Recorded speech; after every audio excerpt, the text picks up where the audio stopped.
I took a hammer to hell. What if you got involved in an accident killing your best friends, and the devil showed up to give you a choice? Save one for your soul. What would you do? Well, personally, I wouldn't take the deal myself, since it doesn't really sound like it would be a good idea. Furthermore, I don't have a soul. Anyways, that's what Jake does in I Took a Hammer to Hell, a 24-page indie comic book by Matt Garvey with art by Jarvis Mulal, of which currently 4 issues exist. Through these 4 issues, we follow Jake as he gets the offer, gets pissed about it for some reason, and decides to go to hell to make sure his soul doesn't get taken. And yes, he does take a hammer. Now, it is a cool title, don't get me wrong. But personally, I'd take some kind of machine gun or a sword to hell. Or multiple guns. I mean, you'll be dealing with demons, right? Some sexy succubi. Maybe Satan himself? I'm sure they have thick skulls, right? I took my Mossberg AK-74. Desert Eagles and a samurai sword to hell just doesn't have as much of a ring to it, unfortunately. The art in the books is quite nice, a colorful romp with big panels going into the depths of hell. But unfortunately, the hellish backgrounds are a bit lacking.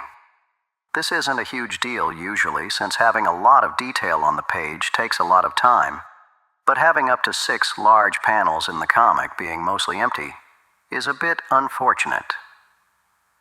Another thing that struck me is that the text seems way too small. I haven't been able to check it completely, but I think the font is below 9 points. Having the digital copies, it didn't really matter since I could zoom in, but I can imagine the physical one being a lot more difficult to read as such. And again, plenty of room. The writing itself is fine, since I'm not one for pompous literature anyways. But the story, in my humble opinion, was a bit meager. I expected a little bit more in the way of epicness. A man venturing into hell to kill the devil is quite a feat after all. Remember Orpheus, Dante, or Constantine. Our Jake grabs his hammer and encounters some demons, a sludge monster, and then the devil himself, and that's about it. There's no grand pandemonium or 7 to 9 circles of hell or anything.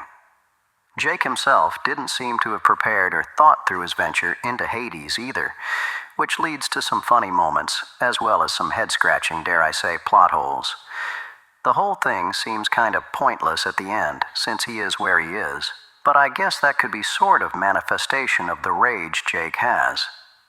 For deciding to take a deal that saved one of his friends from death? That Jake has severe anger issues and is unreasonable is proven even more at the cliffhanger of issue 4, however. Maybe Jake is just a dick who is oblivious to his own faults, which would be a great hook, sending him into his personal hell. But it just didn't snap into place quite correctly. I Took a Hammer to Hell is a mixed bag for me. It's like an enjoyable popcorn movie that ends sooner than you expected, but makes you feel wanting for more. Not a sequel, or the next movie in this case, but the want of having more. In the story, or visuals itself. Some better character development, more subtext, something a bit more cool, something more epic, something that makes you say, "God damn, where's my fucking hammer?" As is, I just went on with my day thinking Jake's a little bit of a clueless asshole. Check that.